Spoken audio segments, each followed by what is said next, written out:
하나님의 말씀은 베드로전서 1장 13절로 17절까지 교도가실 때에 마지막 절은 다 같이 합독하시겠습니다. 그러므로 너희 마음의 허리를 동이고 근신하여 예수 그리스도에 나타나실 때에 너희에게 가져올 은혜를 온전히 바랄지어다. 너희가 순종하는 자식처럼 이전 알지 못할 때에 줬던 너희 사역을 본삼지 말고 오직 너희를 부르신 거룩한 자처럼 너희도 모든 행실에 거룩한 자가 되라.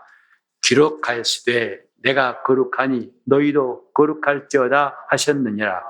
외모로 보시지 않고 각 사람의 행위대로 판단하시는 자를 너희가 아버지라 부른즉 너희의 나그네로 있을 때를 두려움으로 지내라. 아멘.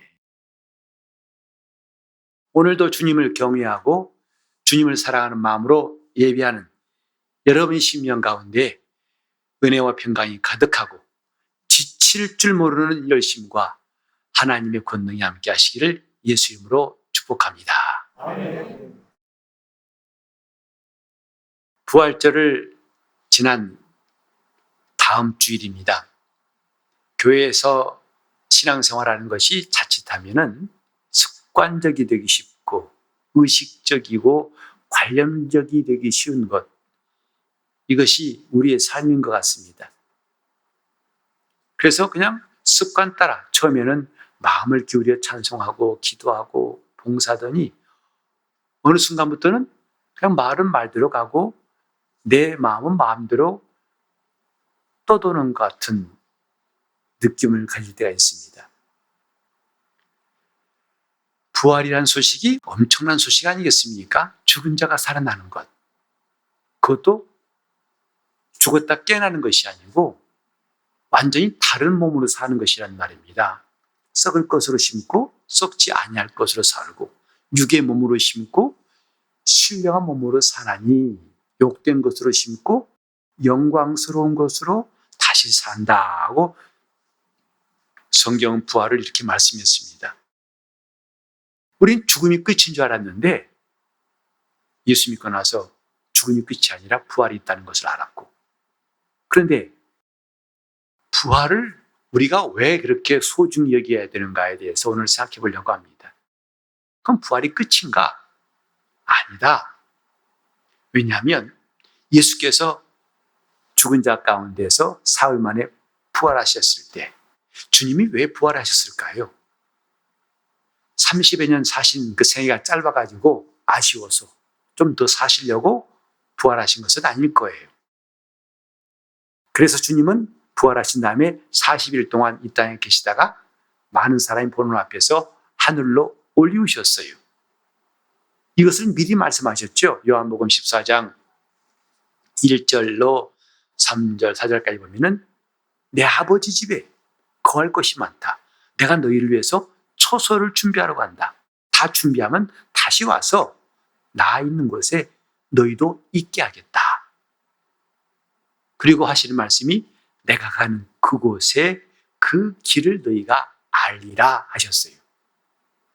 즉, 두 가지지 않습니까? 내가 가는 그곳 어디냐? 아버지 집. 거기를 알아야 한다. 또 가는 길도 알아야 한다. 매우 중요한 메시지예요. 예수 믿으면서 우리는 이 두 가지에 대해서 항상 기억하고 알려고 해야 됩니다. 지금 주님이 가신 곳이 어딘가? 아버지 집이고 그가 믿는 자를 위해 처소를 다 예비하시면 다시 와서 우리를 영접하여 주님이 계신 곳에 있게 하겠다 하셨습니다.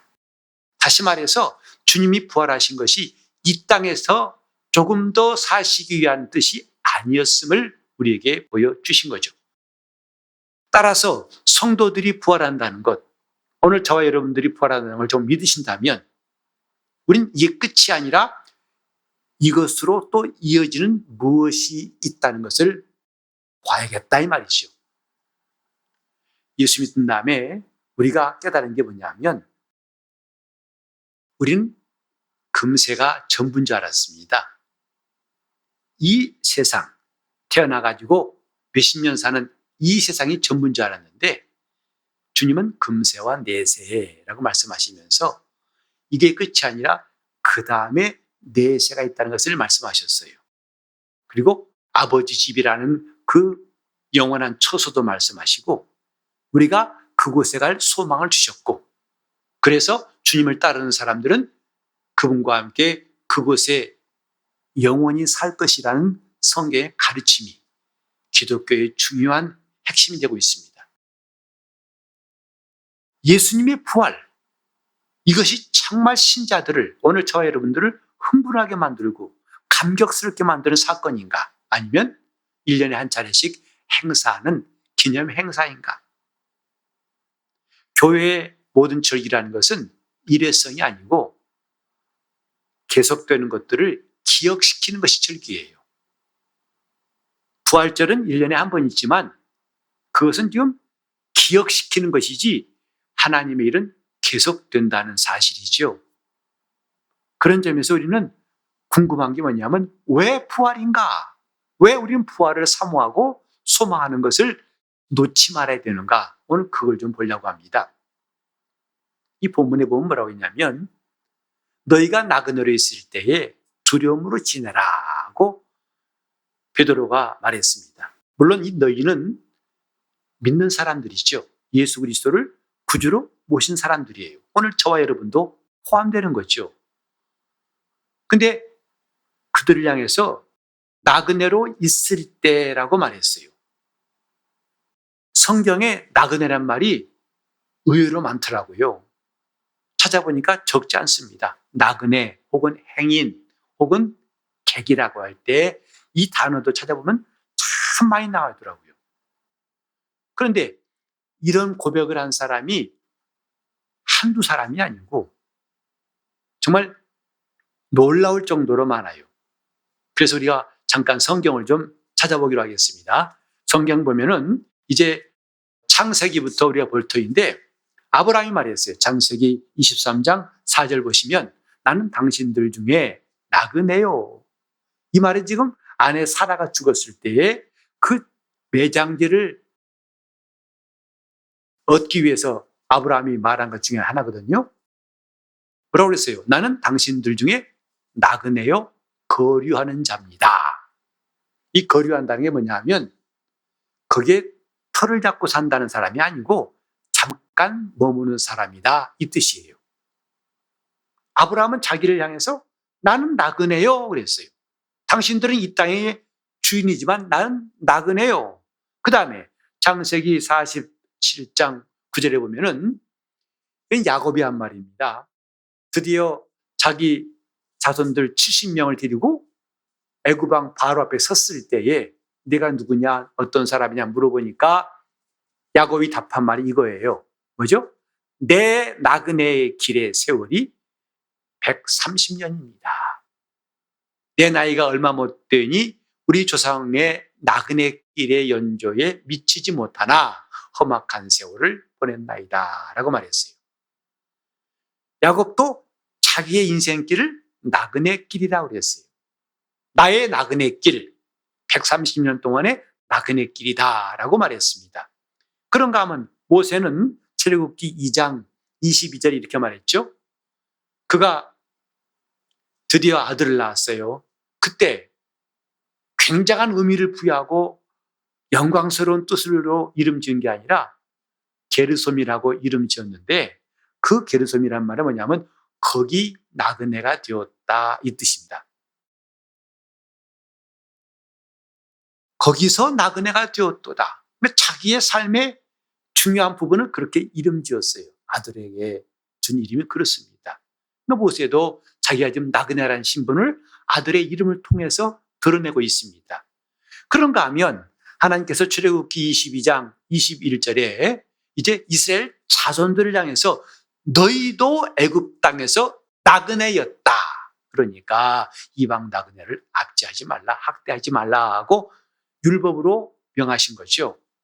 즉 한두 사람이 아니라 이스라엘 사람 전체가 다 뭐였다? 나그네였다 이 말이에요. 이것으로 그치지 않죠. 다윗은 그의 많은 고백 가운데에서 나그네라고 말하고 있는데 역대상 29장 15절에 이런 말씀이 있습니다. 우리는 우리 조상들과 같이 주님 앞에서 이방 나그네와 거류민들이라. 주님 앞에서 우리는 나그네입니다 그랬어요. 세상에 있는 날이 그림자 같아서 희망이 없나이다. 이게 신앙인의 고백이에요. 다윗은 이뿐만 아닙니다. 계속해서 시편 39편 12절에 이런 말씀이 있죠. 여호와여 나의 기도를 들으시며 나의 부르짖음에 귀를 기울이셔서 내가 눈물을 흘릴 때 잠잠하지 마옵소서. 나는 주와 함께 있는 나그네입니다. 이게 바로 다윗이 밝힌 자기의 신분이에요. 뭐라고 그랬죠? 나는 주와 함께 있는 나그네이며 나의 모든 조상들처럼 떠도나이다. 어디 정착하지 못하고 계속 떠돌고 있습니다. 자, 여러분 보세요. 아브라함, 그가 자기 고향을 떠났으니까 남의 땅 가나안 땅에서 나그네란 말은 나름대로 이해될 겁니다. 그리고 야곱도 지금 애굽 땅에 낯선 땅에 와서 바로 앞에 하는 말 납득이 되죠. 아주 나그네예요. 그런가 하면 모세도 마찬가지죠. 비록 그가 애굽에서 바로 공주의 아들로 살았지만은 그는 자신이 나그네라는 사실을 뼈저리 깨달았기 때문에 아들 이름을 지어줬어요. 근데 보세요. 광야에서 이스라엘이 40년 동안 나그네란 말 쉽게 납득이 되죠. 근데 다윗의 말 들어보면은 단지 그들은 남의 땅에 들어가 살았기 때문에 나그네가 아니고 더 넓은 시야를 말해주고 있어요. 뭐죠? 지금 다윗이 아까 그 성경 말씀에 있는 그 고백할 때에는 애굽 땅도 아니에요. 광야도 아니에요. 드디어 약속하신 땅 가나안에 들어왔고 거기서 이제는 그가 왕이 되었어요. 지배하는 왕이 되었다고요. 무슨 나그네입니까? 이제는 가나안 주민들이 떨면서 당신이 주인이라고 하는 판인데 무슨 나그네입니까? 그런데 다윗은 말합니다. 나는 주님과 함께하는 나그네예요. 이건 신앙의 고백이에요. 자기 영혼을 제대로 파악하고 하나님 앞에 고백하는 거예요. 마찬가지로 오늘 우리 믿는 사람들이 정말 내 정체성, 내가 누군가를 하나님 앞에 말할 수 있다면 그 신앙은 확고할 겁니다. 다윗처럼 나는 주님 앞에 있는 나그네입니다. 주님, 나는 나그네입니다. 내가 이 땅에서 태어났고 수십 년 살았고 또 익숙한 건 많지만 그러나 이곳은 내가 잠시 머무는 땅이고 나는 이 땅에서 나그네입니다. 라고 고백할 수 있다면 이 사람은 진정한 신앙이라 할 수 있을 것입니다. 즉 하나님이 보시는 관점에서 그도 말했기 때문에 그게 믿음의 고백이에요. 다른 사람 볼 때는 당신은 나그네가 아니고 돈 많은 사람이고 많은 땅을 가지고 있고 아니 왕이고 결코 당신은 나그네가 아니라고 할지라도 하나님 보실 때는 다윗이 자기가 나그네임을 깨닫기 때문에 나는 주와 함께 이 땅에서 나그네입니다 라고 고백했습니다. 성경에 보면 이렇게 훌륭한 신앙의 인물들이 나그네, 자기를 향해서 나그네라고 했었어요. 근데 더 놀라운 것은 결정적으로 예수님도 내가 나그네 됐을 때라고 마태복음 25장 35절에 말씀했어요. 주님 자신도 내가 나그네 되었다고 말씀하셨다 이 말이죠. 그러고 보니까 주님이 이 땅에 오셔서 그가 머무셨던 30여 년 동안의 생활 자체가 나그네 삶이었어요. 내가 나그네 되었을 때, 내가 병들었을 때, 내가 갇혔을 때 하시면서 하신 주님의 생애를 그렇게 말씀하신 거거든요. 그가 하늘 영광을 버리시고 이 땅에 오셔서 그 죄 많은 인간들 사이에서 오해받으시고 욕을 받으시면서 수치와 고난당하시고 마침내 그들의 손에 죽임을 당하는 참 나그네 치고는 가장 비참하고 고달픈 삶 아니었겠습니까? 근데 주님은 내가 나그네 되었을 때라고 했어요. 오늘 저와 여러분 생각해 봅시다. 여러분 과연 정말 자기 자신이 주님 나는 나그네입니다 라고 고백했던 적이 얼마나 있습니까? 우리가 진정 신앙인이라면 나 지금 부모가 있으니까 형제가 있으니까 또 친구들이 많으니까 나는 그런 거 외롭지 않아. 나그네는 외로울 텐데 나는 안 외로우니까 그 말은 나에게 관계없어 라고 할지 모르겠어요. 그러나 신앙인이라면 내 곁에 있는 모든 것들이 떠나간 다음에도 변치 않은 그 사실을 고백할 수 있어야 신앙 고백 아니겠습니까? 주님, 나는 나그네입니다. 병들었을 때이든 건강할 때이든 내가 구한 것이 있든 가난하든 나는 역시 나그네입니다. 이스라엘 사람들이 애굽에서 나와가지고 가나안 갈 동안에 광야 사막에서 그 떼약볕 아래에서 마실 물도 없고 먹을 것도 없는 그때에 드디어 그들 눈앞에 엘림의 12샘과 70그루의 종려나무가 있는 오아시스를 발견했어요. 얼마나 기뻤겠어요. 시원한 그늘에 쉬면서 물을 마시면서 야, 살았다. 하지만 그것 역시 사막입니다. 아직 사막 벗어난 게 아니거든요. 잠깐 목을 축이는, 잠깐 쉬는 곳이었어요. 세상은 마치 그와 같다고 말할 수 있는 사람, 이 사람이 참 신앙인이에요. 요즘은 참 신앙이 혼란스러운 때라고 생각합니다. 그래서 갖가지 미혹하는 자들과 아주 거짓말하는 자들이 우리 주위에 너무 많아요. 그래서 종종 그러죠. 내가 정말 구원받을 수 있는가? 나 이렇게 살다가 나중에 과연 주님 앞에 설 수 있을까? 누가 혹시 그렇게 불안할 때 물어보면은 답이 잘 안 나와가지고 우물쭈물하고 당황스러울 수 있겠죠. 애써서 아니야, 나 오랫동안 믿었으니까 그래 구원받을 거야 하고 우기지만은 마음속에서 있는 불안함, 진짜일까? 라는 생각을 잠재울 수 없을 거예요. 그래서 내가 구원받은 확실한 사람이란 그 담력은 정말 중요한 것인데 그것을 느낄 수 있는 좋은 한 가지 기준이 오늘 이 본문에 나와 있습니다. 나는 정말 구원받은 사람이 틀림이 없어. 나는 확실히 거듭난 사람이야. 라고 할 수 있는 시약 같고 기준 같고 잣대와 같은 게 뭐냐면 오늘 본문 말씀이에요. 여러분 리트머스 시험지 기억나나요? 그 산성과 알칼리성 분별할 수 있던 시험지 기억나십니까? 요즘 같은 코로나가 행해할 때 아주 마음에 목도 아프고 이상하게 꼭 증세가 코로나 같아가지고 병원 가 진단받아야 되는 거 아니야? 그래서 항체 검사도 하고 또 PCR도 하면서 어쨌든 거기서 음성입니다. 그러면 안심이 되고 뭔가 좀 그렇게 진단받고 싶어서 궁금할 때가 있죠. 신앙도 마찬가지입니다. 오늘 내가 과연 하늘의 사람인지 예수 그리스도에게 속한 성도인지 그걸 분별할 수 있는 분명한 기준, 저 미혹한 자들이 들이대는 14만 4천이 이런 엉뚱한 소리 말고 그 숫자에 들어가야 구원받는다. 그런 소리 하지 말라고 하세요. 그거 아닙니다. 더 성경적인 기준이 있어요. 내가 나그네인가? 하나님 앞에 내가 나그네로 살고 있는가? 그 사람은 확실히 하늘에 갈 사람이란 사실. 성경이 증거하고 있습니다. 성경은 우리 믿는 자들에게 우리가 나그네로 있을 때에라고 했어요.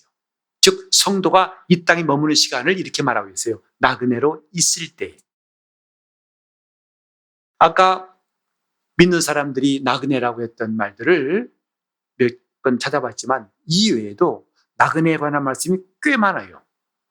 하나님께서 율법에 강조하신 내용 중에 하나 뭐냐면 고아와 과부 그들을 함부로 하지 말라 그랬어요. 참 놀라운 것은요. 정말 하나님께서 주시는 그 은혜가 뭔가를 이들을 통해 깨닫습니다. 과부 이야기가 왜 많이 나올까요? 남자들은 아마 상관없을 거예요. 내가 남자한테 무슨 과부 이야기 자꾸 하고 그래. 또 나는 부모님 다 계신데 왜 고아란 말을 난 그거 상관없어. 해당하는 상관 없어 라고 할지 몰라요.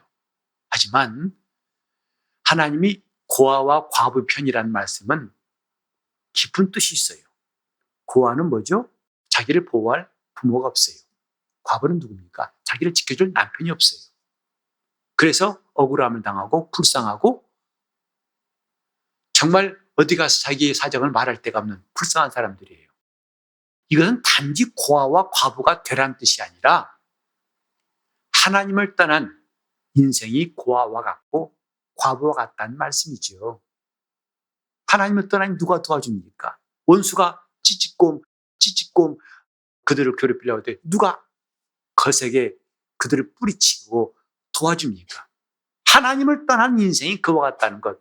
그렇기 때문에 고아와 과부를 불쌍히 여기는 걸 통해서 하나님이 나를 불쌍히 여기시는 것을 깨달으라는 뜻입니다. 그와 함께 고아와 과부와 함께 빼놓을 수 없는 게 뭐냐면 객, 곧 나그네를 대접하라고 말했어요. 그래서 신약 성경에도 나그네를 대접하라. 아직 지나가는 나그네, 자기 집이 아니고 지나가는 낯선 나그네들을 대접하는 것을 성도들이 꼭 해야 할 일로 가르쳤던 거죠. 그러니까 이제 신명기 24장 19절도 보니까 내가 밭에서 곡식을 벨 때에 그 한 무칠 밭에 잊어버렸거든 다시 가서 가져오지 말라는 거예요. 그냥 두라는 거예요. 왜? 나그네와 고아와 과부를 위하여 남겨두라. 그리하면 하나님, 네 하나님 여호와께서 네 손으로 하는 모든 일에 복을 내리시리라. 이건 인간의 선한 양심을 짜내자는 말씀이 아니에요. 알량한 양심 문제가 아닙니다. 신앙 문제예요. 이런 일을 통해서 이렇게 우리를 불쌍히 여기신 하나님을 기억하면 내가 복을 받을 것이다. 이 말씀이죠. 자, 우리는 이렇게 하나님 앞에 있는 사람들, 정말 하나님이 나를 사랑하신다는 것을 이렇게 고아와 과부와 나그네를 선대하신 일을 통해서 느낄 수 있게 하신 거예요. 더 놀라운 것은 신명기 27장 19절에 이런 말씀이 있습니다. 객이나 곧 나그네죠. 객이나 고아나 과부의 송사를 억울하게 하는 자는 저주를 받을 것이다 했어요. 누가 저주할까요? 하나님 그를 저주하시겠다는 거죠. 즉 그들을 함부로 하지 말라는 거예요. 그건 그들만 보호하라는 것이 아니라 이렇게 하나님 앞에서 연약하고 무능하고 원수 공격에 속수무책인 인류를 보호하시고 지키시는 그분을 기억하는 것이 참 뜻이다 이 말이죠. 과연 나는 나그네인가?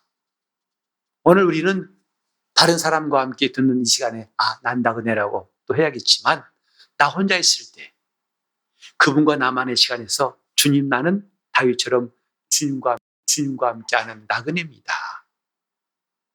나그네라고 고백할 수 있을 때 그 사람은 참 신앙인이고 그 사람은 왜 주님 우리를 부활에 동참케 하셨는지를 깨달을 수 있고 그래서 마침내 우리가 주님 계신 처소에 함께 가게 하시려고 준비하신 뜻을 깨달을 수 있습니다.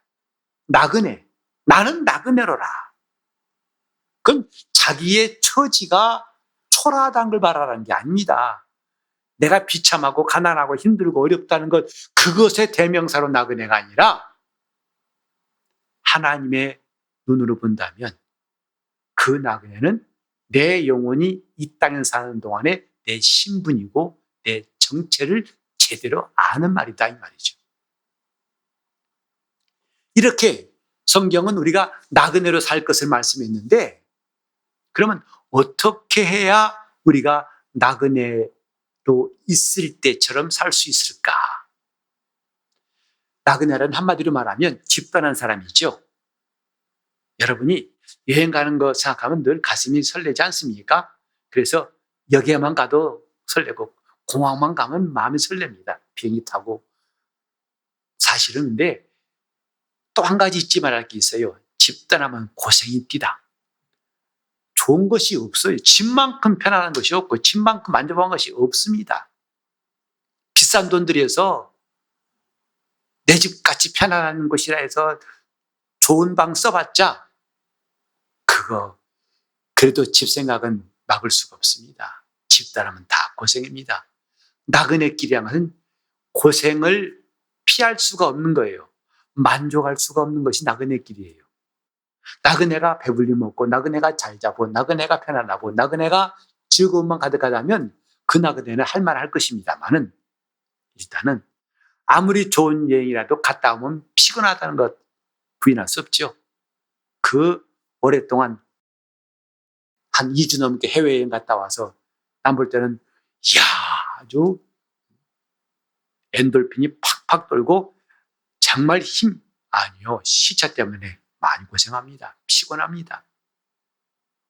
저도 전에 이제 해외 다닐 때 보면 어떤 분이 그래요. 목사님 비행기 많이 타도 좋겠습니다. 그래요. 왜? 사람들이 비행기 타면 기분 좋잖아요. 근데 많이 타보세요. 정말 괴롭습니다. 힘듭니다. 한 번 타서 14시간, 다시 5시간 기다렸다 또 14시간 타고 가보세요. 완전히 몸이 녹는 것 같아요. 공항 내렸더니요. 땅이 푹신푹신한 거 있죠. 푹푹 들어가요. 마중 나온 목사님 보고 그랬어요. 아니, 목사님 왜 이래 땅이? 여긴 땅이 이상한가 봐. 왜 그러시냐고. 발걸음만 그러면 땅이 푹푹 들어가는 것 같아요. 스펀지 같이. 그것도 이제 시차의 후유증이더라고요. 나그네는 내가 나그네라 할 때는요. 일단 이 땅에서 내가 만족을 누리겠다는 것은 양보하셔야 됩니다. 뭐든 먹는 거, 마시는 거, 가는 거 다 만족이 없는 거 그건 당연한 거예요. 우리가 예수 믿고 나서 이 땅에서 만족을 누리려고 한 것은 이미 나그네라는 신분을 잠깐 잊어버리는 거 아니겠습니까? 우리는 편안하려고 교회 생활하는 게 아닙니다. 영적 생활 편안한 게 아닙니다. 여러분 보세요. 지금 이게 코로나 시대에 온라인으로 예배하는 것이 너무 익숙해가지고 이제 교회 나오라면 좀 부담스러울지 모르겠어요. 아니 이거만 키면 되는데 뭐 그렇게 또 교회에 갔다가 왔다가 힘들다. 방역도 수칙 다 지켜야 되고 편하지 않습니다. 나그네는 이것을 알아요. 내가 지금 편안한 거 구하는 것이 아니다 이 말이에요. 나는 지금 내 집을 떠났을 때는 목적지가 있고 가서 해야 할 일이 있다. 그 일을 하려고 나는 집을 떠난 것이다. 그래서 일단 우리는 만족, 편안함 이것에 매달리지 말자는 것이다 이 말이에요. 이것은 나그네의 모습이 아니죠. 여기 보면요. 마음의 허리를 동이라. 내가 나그네로 하나님 앞에서 나그네로 살려면 마침내 이제 영광스러운 하늘에 들어가려면 첫째로 마음의 허리를 동이라 그랬어요. 마음의 허리를 동이란 말은요. 원래 뜻을 보면은 급한 일을 당할 때 취하는 태도로 나와 있어요. 출애굽기 12장 11절에 보면은 하나님께서 6월절에 규례를 말씀하실 때에 이렇게 말씀하셨죠. 너희는 그것을 이렇게 먹어라. 허리에 띠를 띠고 발에 신을 신고 손에 지팡이를 잡고 급히 먹어라. 이것이 여호와의 6월절이다 그랬어요. 아니 여러분 밥 먹을 때 앉아 먹는 게 편합니까? 서서 먹어야 됩니까? 물론 서서 먹으면 잘 내려갈지 몰라요. 그러나 앉아서 특히 유대인들은 먹을 때는 이렇게 기대는 게 아니라 거의 누워서 먹는다고 그러죠. 근데 하나님이 6월절을 지키라 하실 때 그들이 이제 나그네 되라고 하신 거예요. 400년 동안 살았던 애굽을 뒤로하고 이제는 출발해라. 나그네로 출발하는 거죠. 어떻게? 허리에 띠를 띠라. 급히 먹어라. 이것은 지금 상황이 비상이다 이 말이에요. 그렇기 때문에 이것저것 따지고 편안한 것, 만족스러운 것 따지지 말라는 것이죠. 그래서 정신적이든 육체적이든 간에 게으른 삶을 반성하고 목표로 발전하는 자세. 이것이 바로 마음의 허리를 동이는 거예요. 즉 영적 생활은 일정한 혹은 거룩한 긴장이 필요해요. 나그네가 긴장 안 하면요. 어떤 사고를 당할지 모르죠. 그래서 항상 가방도 이렇게 뒤로 내놓지 말고 앞으로 당겨가지고 끝내더라도 갖고 와라. 실제로 해외에 나가서 도난을 당할 일이 저도 2번 있었어요. 가방을 통째로 잃어버렸던 인생. 정말 그럴 것이라고 상상도 못했던 우리 팀만 타는 버스에 선반을 올려놨는데 그 사람 우리 팀 왔다 갔다 하는 사이에 누가 올라와가지고 가방을 집어가 버렸어요. 통째로. 아무도 상상 못했죠. 정신을 차리지 않으면 안 된다 이 말이죠. 긴장이 필요해요. 나그네는 긴장이 필요합니다. 성경에 말씀했죠. 깨어라 근신하라 너희 대적 마귀가 너희를 삼키려고 우는 사자와 같이 덤비고 있다. 거룩한 긴장이 필요하다 이 말이에요. 우리 하나님 앞에서 마음의 허리를 동이라. 마음의 긴장을 늦추는 순간에 우리는 원수들의 공격을 받을 수가 있어요. 시험이 들어올 수가 있어요. 그래서 적정한 긴장이 필요합니다. 거룩한 긴장이 필요한 거죠. 그래서 예수님께서도 누가복음 12장 35절에 보면은 종이 취하여야 할 바른 자세로 허리에 띠를 띠라고 그랬어요. 허리에 띠를 띠고 등불을 켜고 서 있으라. 이것이 나그네로 사는 삶을 말하는 것이다 이 말이죠. 나그네가 되면요 긴장을 풀 수 없습니다. 해외 나가서도 항상 시간 알람맞춰 놓습니다. 기상 시간도 정해놓고 늦게 일어나면 비행기 놓칠 수 있으니까 호텔 체크인 아웃 체크아웃하고 그 다음에 만날 시간 그 다음에 어디 모든 게 다 스케줄이 놓칠 수 없는 시간들로 채워지는 게 긴장할 수밖에 없죠. 마음의 허리를 통이라. 지금 우리가 영적 생활 편안하게 하겠다는 생각은 좀 바꿔야 된다 이 말이죠. 왜? 나그네가 취할 자세는 아니죠. 교회에서 우리가 봉사할 때에도 편안하게 봉사하려면 봉사할 것이 없어요. 다 힘듭니다. 쉽지 않습니다. 때로는 내가 손해봐야 됩니다. 근데 우리는 그걸 당연하게 보고 있어요. 왜? 나그네로 살고 있기 때문이다 이 말이에요. 오히려 그렇지 않은 것을 우리는 경계하고 있죠. 쓸데없이 편안하고 너무 지나치게 편안한 것, 그건 뭔가 경고라고 생각해서 정신을 차리는 것이 성도 아니겠습니까? 두 번째로 이제 우리가 나그네로 살려면 근신하라고 나와 있어요. 마음의 허리를 동이고 근신하라. 이 근신하라는 말이 그리 많이 잘 쓰는 말 아니라서 좀 찾아봤더니 다른 성경에는 정신을 차리라 하고 돼 있어요. 정신을 차리라. 그래서 그리스도인들은 그리스도의 재림의 날에 주님이 주실 소망을 가지면서 첫째로 마음을 가다듬는 게 정신 차리는 겁니다. 마음을 가다듬어라. 즉 지금 내가 옷을 제대로 입고 있는지 넥타이가 바른지 수시로 점검하는 거죠. 그처럼 마음도 그렇게 가다듬으라는 것이죠. 내 마음이 지금 방탕하고 방종하지 않는지 내가 한눈 팔고 있지 않는지 마음을 가다듬고 그다음에 언어나 행동에 있어서 조심하는 것이 바로 정신을 차리는 방법이에요. 말을 함부로 하기 쉽습니다. 긴장을 풀면은 말이 제멋대로 나갈 수 있어요. 우리가 지금 하나님 앞에서 근신해야 할 자세, 내가 나그네이기 때문이죠. 그리고 또 한 가지는 인내를 하는 것이 참 중요합니다.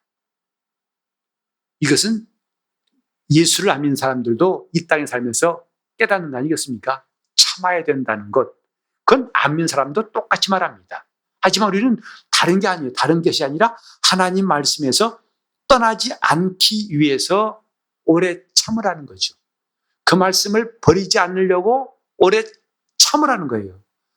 오래 참지 않았다면 그 말씀을 내가 버리기 쉬우니까 그 말씀을 안 버리려고 오래 참는 것이다 이 말이죠. 마지막으로 세 번째, 우리가 나그네로 살려면 하나님의 말씀에 잘 순종해야 한다 이 말이죠. 괜히 우리는 정신 차리고 괜히 마음의 허리를 도는 게 아닙니다. 목표가 있어요. 뭐죠? 하나님 말씀에 순종해 살려는 목표가 있기 때문에 이런 것이다 이 말이죠. 아무리 마음의 허리를 동이고 껴있다 할지라도 내가 하나님 말씀대로 살지 않다면 그건 아무 소용이 없을 거예요. 그건 정말 무익한 일이 될 수밖에 없을 겁니다. 우리는 하나님 앞에서 참 내가 누구냐? 난 나그네다. 근데 나그네는 과연 뭐한 사람이냐? 거기 살려고 온 사람이 아니잖아요. 거기 땅을 사고 집을 짓고 하려는 사람이 아니잖아요. 주님도 말씀했어요. 여우도 굴이 있고 공중에서도 거처했으나 인자는 머리 둘 것이 없다고 말씀하셨어요. 어떤 사람이 이걸 보고 주님은 참 불쌍하셨다. 그렇게 지방간도 방앗간도 없어가지고 월세방 사셨나 이렇게 동정한 사람도 있는데, 그러나 예수님은 이 땅에 정착하러 오신 분이 아닙니다. 여기에 머리를 들어오신 분이 아니에요. 여기서 살려고 오신 분이 아니에요. 그분은 나그네로 잠시 머물다가 지나가신 거예요. 그래서 지금 겟세마네 가도 계시지 않고 갈릴리 나사렛 가도 그분은 계시지 않습니다. 골고다 언덕 가도 주님은 지금 계시지 않아요. 왜? 지나가셨어요. 그가 오신 것은 아버지 뜻대로 순종히 일하신 것이고, 마치신 다음에 그는 죽으시고, 그 다음에 그는 부활하시고, 그 다음에 그는 하늘에 가셨고, 마침내 그는 때가 되면 다시 오실 것이고, 그분의 일은 계속 지금 진행되고 있어요. 계속 진행되는 것. 오늘 저와 여러분이 예수 믿는 다음에 아는 것, 금세뿐만 아니라 내세에 대해서도 관심을 가지고 알게 된 거죠. 아, 금세의 삶이 끝이 아니구나. 한 번 죽는 건 정하신 것이고 그 뒤에는 뭐가 있다? 심판이 있다는 것을 아는 것이 아니겠습니까? 예수 믿는 것도 심판을 받지 않게 살아가는 걸 우리는 알지 않습니까? 심판을 받지 않으려면 예수 믿는 것밖에 없다. 예수 안 믿으면 그 사람은 반드시 심판받는다고 예수님이 직접 말씀했죠. 이러니까 무서운 거 아니겠어요? 이러니까 우리가 예수 믿고, 이러니까 우리가 주님 앞에서 나그네로 살아야 된다고 결단하지 않습니까? 세상은 우리가 나그네로 사는 것보다도 이 땅에 머물라. 소돔성에 살던 롯의 가정에 천사를 보내서 그들을 끌어내실 때에 롯의 처는 그 성을 떠나기 싫었어요. 머물고 싶었어요. 그래서 뒤를 돌아보지 말라는 천사의 말을 어기고 돌아보는 순간에 그는 소금기둥이 되었죠. 우리는 정말 이 세상에 정들 수 없는 사람들을 되어야 되는데 지금 너무나 정이 들어 있지 않는가. 너무 정든 사람은 나그네 될 수가 없어요. 오히려 세상이 낯설어야만이 나그네 될 수 있는데 우리는 지금 너무나 정들어 있지 않는가. 너무나 발을 깊이 거기에 짚고 있지 않는가. 그래서 마치 역청에 붙은 것처럼 발이 떨어지지 않아가지고 주님 말씀을 들어도 발이 떨어지지 않고, 심지어는 환난이 와도 그것이 하나님의 경고인데도 발이 떨어지지 않고 롯의 처마냥 세상에 속해버린다면 우리 이 다음에 주님의 날에 그가 설 수 있을까? 세상은 우리로 이 나라 사람 데려와야 합니다. 빌라도가 예수를 신문할 때 말했죠. 내가 유대인 왕이냐? 그때 주님 말씀하신 것이 내 나라는 이 땅에 있지 않다 하고 2번이나 말씀하셨어요. 내 나라가 이 땅에 있다면 내 신하들이 와서 나를 구했을 것이다. 내 나라는 이 땅에 속한 것이 아니다 하고 말씀하셨어요. 오늘 과연 내가 신자라면 나그네같이 살 것이고, 그 나그네는 세상에 정을 떼려고 하는 것, 그게 영적 생활이라 생각합니다. 나는 이 죄 많은 세상 내 것이 아니라고 정을 떼려고 작정하고 이제 우리 주님 앞에서 나그네로 살 수 있는 다짐이 오늘 여러분 모두에게 있기를 예수 이름으로 축원합니다.